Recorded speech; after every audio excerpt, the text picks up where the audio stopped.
नहीं ले रहा। औरंगजेब से प्रेम की बात अब उसकी कब्र तक जा पहुंची है। हर जगह से एक ही मांग उठ रही है, आखिर आक्रांता औरंगजेब की कब्र पर बुलडोजर कब चलेगा? जिस तरीके से अबू आजमी को सस्पेंड किया, उसी तरीके से संभाजी नगर में जो आज भी औरंगजेब की कब्र है, उसी तरीके से उसे उखाड़ के ये महाराष्ट्र से बाहर कीजिए कि महाराष्ट्र में औरंगजेब की नहीं, यहाँ पर छत्रपति शिवाजी महाराज के विचार चलेंगे। सबकी भावना है, हर हमको किसी को लगता है कि उस गांधी जी की कब्र हमारे इधर क्यों रखनी चाहिए, पर जब कोई कार्रवाई हुई है तभी आपको बताया गया है क्या सुबह 5 बजे हुई है, 6 बजे हुई है।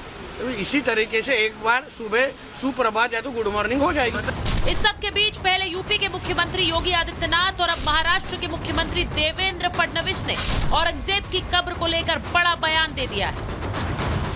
साहेब, आम्हालाही प्रत्येकाला असंच वाटतं, फक्त काही गोष्टी कायद्याने करावे लागतात, कारण ती संरक्षित आहे। जुन्या काँग्रेसच्या काळामध्ये एएसआयचं संरक्षण मिळालं आहे। नायक छत्रपति शिवाजी महाराज हैं, जिन्होंने औरंगजेब को घुटने टेकने के लिए मजबूर किया और घुटते घुटते बेमौत मरने के लिए मजबूर कर दिया था। इसलिए नायक छत्रपति शिवाजी महाराज हैं, औरंगजेब नहीं हो सकता। महाराष्ट्र की सियासत में छत्रपति शिवाजी महाराज का क्या कद है, ये बताने की जरूरत नहीं है। और अब देवेंद्र फडणवीस ने ये कहकर सियासी खलबली मचा दी है कि औरंगजेब की कब्र को हटाने की मांग बहुत पहले से होती रही और इस पर सरकारी तरीके से फैसला लिया जा सकता है। आपकी विचारधारा किसके साथ जुड़ती है उसका मैं उल्लेख नहीं करूंगा यहाँ पर। आप शिवाजी महाराज की विचारधारा से तो चल ही नहीं रहे।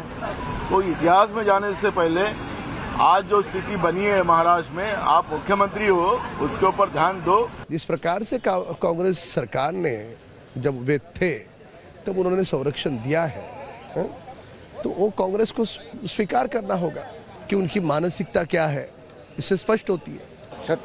छत्रपति धर्मवीर संभाजी राजे की क्रूर हत्या की और मराठों के ऊपर हमला किया, मराठों को धर्मांतर करने के लिए फोर्स किया, ऐसे औरंगजेब का कोई भी निशाना महाराष्ट्र में न रहे, ये तो हमारी भूमिका ही है।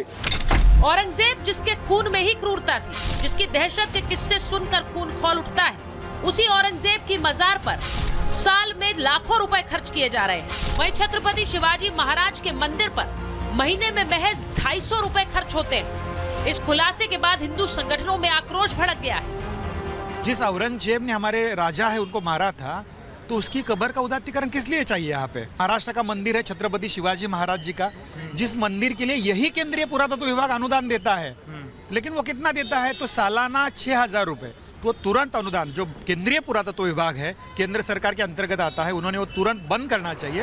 ऐसे में आज महाभारत में सबसे बड़ा सवाल यही है कि क्या औरंगजेब की कब्र पर बुलडोजर चलना चाहिए? क्या बुलडोजर चलाने के साथ ही इतिहास के पन्ने भी बदले जा सकते हैं? सवाल ये भी कि औरंगजेब ने हिंदुओं पर जिस तरह का अत्याचार किया, उसके बाद भी औरंगजेब का महिमा मंडन कौन लोग करना चाहते हैं? इस देश में छत्रपति शिवाजी महाराज का महिमा मंडन होगा या फिर आक्रांता औरंगजेब का? Bureau report, Republic Bharat.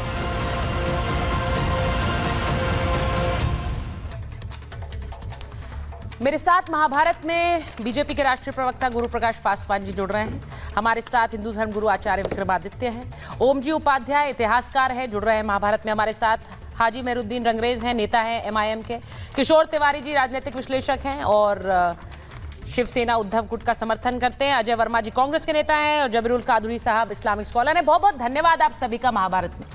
मैं सबसे पहले इस बात पर गौर करना चाह रही हूँ कि औरंगजेब को लेकर चर्चाएं इतने समय से हो रही हैं और गुरु प्रकाश जी, अगर मैं आपके साथ शुरुआत करूं, क्योंकि एक बयान देवेंद्र फडणवीस का आया कि बहुत से लोग चाहते हैं कि औरंगजेब की कब्र ना रहे, संरक्षण कानूनी प्रक्रिया के तहत हुआ है, सब चाहते हैं औरंगजेब की कब्र हटे।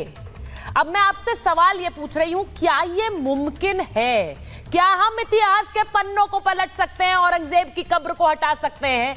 मुख्यमंत्री का बयान बहुत अहमियत रखता है। नहीं, देखिए सुचारिता, ऐसा है कि इस देश में अभिव्यक्ति की स्वतंत्रता है। हाँ। कोई भी व्यक्ति अपने आप को, अपने मतों को अभिव्यक्त कर सकता है, ये संविधान के अनुसार उसको ये अधिकार प्राप्त है। पहली बात। पर वो कोई दूसरी भी बात, नहीं है, औरंगजेब वो को देश लेकर वो के राज्य के मुख्यमंत्री हैं, गुरु प्रकाश जी। ये कोई निराधार, महाराष्ट्र के मुख्यमंत्री हैं, हाँ, तो देखिए, ये उनका कोई निराधार बयान बात तो क्या नहीं मैं है। आधिकारिक बयान इस तरह से हाँ, मानूं कि इस पर कोई विचार चल रहा है? अब आप बोलिए प्लीज।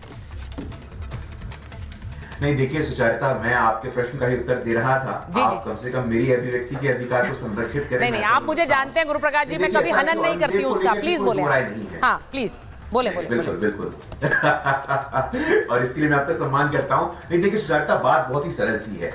ऐतिहासिक रूप से यह स्थापित हो चुका है। अभी कुछ ही दिनों पहले इस देश ने, पूरे विश्व ने हमारे भारतीय संस्कृति के गुरुत्वाकर्षण को देखा था। मैं महाकुंभ की चर्चा कर रहा हूं। उस महाकुंभ में 65 करोड़ से अधिक पूरे विश्व भर से हिंदू आए थे और वहां पे चर्चा हुई थी। और लगातार आप देखो, कब्र तोड़ रहे या नहीं तोड़ रहे ये नहीं बता रहे। कब्र तोड़ने में, अरे किशोर जी एक मिनट, मैं एक एक करके डिबेट कराती हूँ प्लीज। एक किशोर जी मैं वापस आ रही हूँ आपके पास। एक बार गुरु प्रकाश जी बात रख ले। देखिए बहुत सेंसिटिव इशू है, मैं चाहती हूँ इस पर आराम से बात हो। बोलिए गुरु प्रकाश जी बोलिए। नहीं देखिए सुचारिता, बहुत ही दुखद है, बहुत दुर्भाग्यपूर्ण है। जिस शासक ने काशी विश्वनाथ, हमारे आस्था और आराधना का केंद्र, ये इतिहास में दर्ज है कि 1669 में काशी विश्वनाथ को किसने तोड़ा था? औरंगजेब ने तोड़ा था। जिस दुर्दांत शासक औरंगजेब ने सिखों के 9वें गुरु तेग बहादुर पे ऐसी हिंसात्मक कार्रवाई की थी, कौन था? ऐसा दुर्दांत शासक जो कि एक जिजिया लगाने का काम करता था। मैं महाकुंभ की चर्चा इसलिए कर रहा था क्योंकि संस्कृति के गुरुत्वाकर्षण केंद्र, करोड़ों लोगों की आस्था का केंद्र, महाकुंभ पे जिस व्यक्ति ने जिजिया लगाया था, रिलीजियस टैक्स लगाया था, उसके नाम पे लोग महिमा मंडन कर रहे हैं। आज भी तुष्टीकरण की पराकाष्ठा हो रही है। इसी देश में एक दौर ऐसा था सुचारिता, जब देश के प्रधानमंत्री कहते थे कि देश के संसदों पे पहला मुसलमानों का है। आज भी ऐसे लोग राजनीति में हैं। यह दुखद है। अगर प्रधानमंत्री मनमोहन सिंह ने कहा होता कि देश के संसदों पे पहला गरीबों का है, दलितों का है, शोषितों का है, पीड़ितों का है, वंचितों का है, तो हमने स्वागत किया होता। लेकिन आज जो महाराष्ट्र में आवाज उठ रही है वो तुष्टीकरण की पराकाष्ठा का एक सर्वश्रेष्ठ उदाहरण प्रस्तुत करता है। आज भी एक विशेष वर्ग की राजनीति करना चाहते हैं। यही लोग हैं जो कहते हैं कि 15 मिनट के लिए पुलिस हटा दो। यही लोग हैं जो कहते हैं कि अखिलेश जी आएंगे तो पहले हिसाब किताब होगा। इस मानसिकता से हमें लड़ने की आवश्यकता है। ये जो मानसिकता तुष्टीकरण की है, ये जो मानसिकता वर्ग विशेष की है, इस देश में संविधान है, रूल ऑफ लॉ है, everyone is equal in the eyes of law. कानून की नजरों में सब बराबर है। वो क्या हिंदू है, क्या मुसलमान है, क्या ब्राह्मण है, क्या दलित है। लेकिन जानबूझ करके एक वर्ग विशेष से ऐसा प्रेम करना, ऐसा स्नेह रखना, क्यों रखना? ताकि वोट मिलता रहे। क्यों रखना? ताकि आप चुनाव जीतते रहें। क्यों रखना? ताकि आप उनको डरा के रखें। ऐसा अब नहीं होने वाला है। ये बीजेपी नरेंद्र मोदी जी का शासनकाल है। ये हिंदू रेनेसा का काल है। ये हिंदू पुनर्जागरण का काल है। और यहाँ कोई भी व्यक्ति जो इतिहास के साथ एक वर्ग विशेष से प्रेम करना जिससे वोट मिलते रहे, ये कह रहे हैं गुरु प्रकाश जी।